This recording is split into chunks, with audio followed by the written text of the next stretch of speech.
पुढची बातमी. गुरुवारी वरळी डोममध्ये झालेल्या राष्ट्रवादीच्या राष्ट्रीय अधिवेशनात सुनेत्रा पवार यांची राष्ट्रीय अध्यक्षपदी निवड करण्यात आली आणि यावेळी व्यासपीठावर आणि पत्रकार परिषदेतील राष्ट्रवादीच्या नेत्यांच्या वर्तनावरून रोहित पवार यांनी नाराजी व्यक्त केली आहे.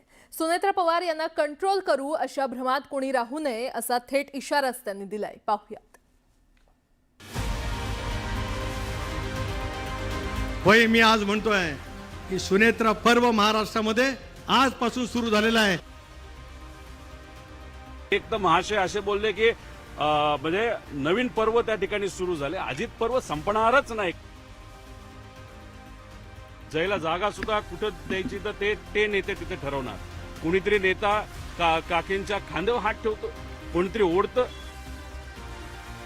ज्यांच्या मनामध्ये पोटात काय आणि तोंडात काय वेगळा असे लोक खूप सारे आता इकडे तिकडे फिरून राहिले. खरी भूमिका विलिनीकरणाच्या बाबतीमधला निर्णय जर का झाला असता तर कदाचित मला असं वाटतं हे आरोप वेगळ्या दिशेने राहिले असते.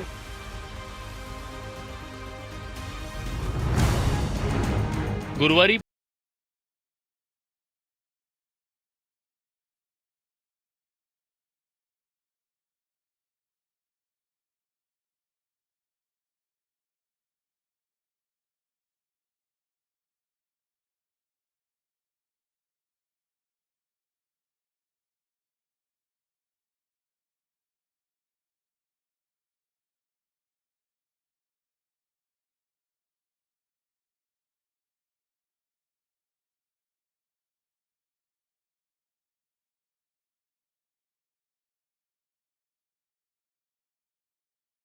कोण झाले तर सुनेत्रा काकी झालेले आहेत.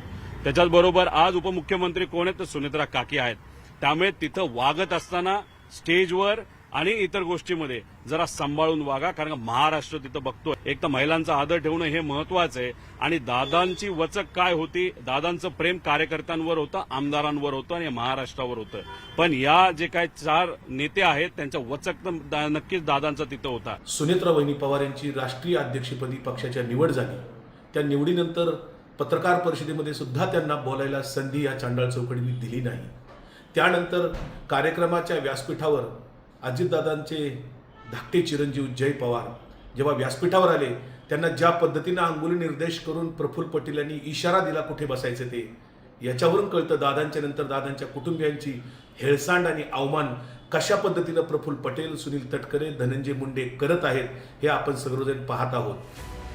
केवळ हे 2 प्रसंग नाहीत तर अधिवेशनानंतर आयोजित करण्यात आलेल्या पत्रकार परिषदेचा हा प्रसंगही नीट पहा. दादांजवळ कधी जाऊ द्यायची संधी नाही. माणसांनी वहिनींजवळ तरी जाऊ द्या. तुम्ही क्वेश्चन्स नका घेऊ, तुमचं बोलून उठाल.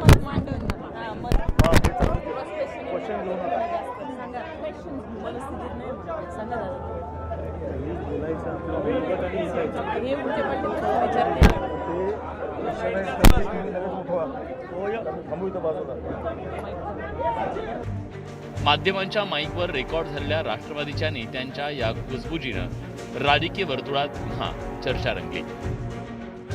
राष्ट्रवादी शरदचंद्र पवार पक्षाच्या नेत्यांनी या प्रसंगावरून चांगलंच तोंडसूक घेतलंय. महिला आमदारांनी ते बोलून दाखवलं, ते एका व्हिडिओवर आलं आणि ते लोकांपर्यंत पोहोचलं.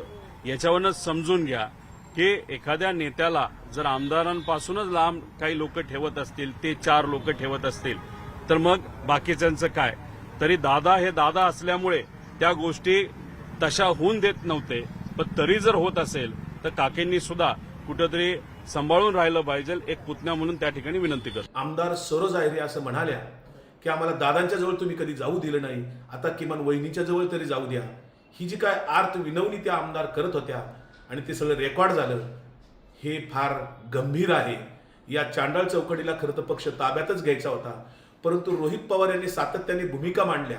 सुनेत्रा वहिनीच्या पाठीशी पवार कुटुंबीयही राष्ट्रीय अध्यक्ष होण्यासाठी भूमिका मांडत राहिलं आणि म्हणून नाईलाजास्तव त्यांना कुणालाही तो पक्ष ताब्यात घेता आला नाही. अजित पवार यांच्या अपघाती निधनानंतर त्यांचे पुतणे आणि आमदार रोहित पवार यांनी रान उठवले. हा अपघात नसून घातपात असल्याचा संशय व्यक्त करत रोहित पवार दररोज नवनवे खुलासे करतायत, सवालांच्या फेरी झाडतायत. डीजीसीए विरोधात गुन्हा दाखल करण्याची मागणी रोहित पवार करतायत। मुंबई आणि बारामतीत त्यांनी गुन्हा दाखल करण्याचा प्रयत्न केला, पण पोलिसांनी त्यांना दाद दिली नाही।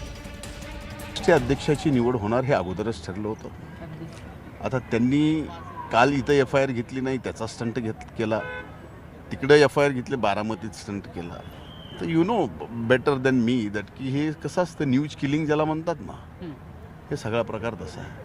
म्हणजे हे माझ्यासारख्याला अतिशय किळसवाणी म्हणतात ना, म्हणजे हा फार मराठवाड्यातला ग्रामीण शब्द आहे, फार चुकीचं होत आहे। बरं, मी इव्हेंट करतोय असं तुम्ही समजा, आता तुम्ही सत्तेत आहात ना, स्टंट करतोय, तुम्ही सत्तेत आहात ना, FIR हा सगळ्यांचा अधिकार आहे।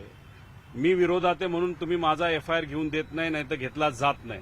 तुम्ही सत्तेत आहात ना, तुम्हाला काय माझ्याबद्दल वाटायचं वाटू द्या, मग सत्तेचा वापर करून तपास काय दिशेनं जातो हे आपण तात्पुरता बाजूला ठेवा। साधा एक FIR करून देण्यासाठी थोडीशी मदत तरी करा।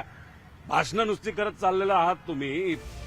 राष्ट्रवादीच्या विलिनीकरणावरून सुद्धा दोन्ही राष्ट्रवादीत पुन्हा जुंपल्याचं दिसून आलं। गेल्या काही दिवसांमध्ये विलिनीकरण हे शब्द आम्ही जास्त वापरले का त्यांनी जास्त वापरलेत?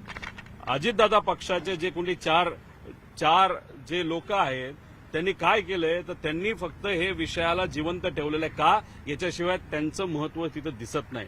मला फक्त या नेत्यांना एवढंच सांगायचं, राजकारण तुम्ही करा, आम्ही आमच्या लेवलला करू, पण आता राजकारणाची वेळ नाही।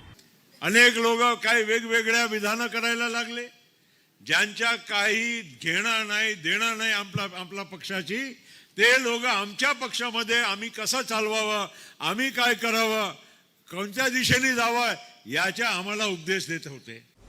एकूणच अजित पवारांच्या निधनानंतर दोन्ही राष्ट्रवादी एकत्र येणार, त्यांचं विलिनीकरण होणार या चर्चा रंगू लागल्या। पण गेल्या काही दिवसातल्या घडामोडी पाहता विलिनीकरण तर दूर राहिलं, या दोन्ही राष्ट्रवादीतल्या नेत्यांमध्ये शाब्दिक कलगीतुरा रंगलाय। Bureau report, news 18 Marathi.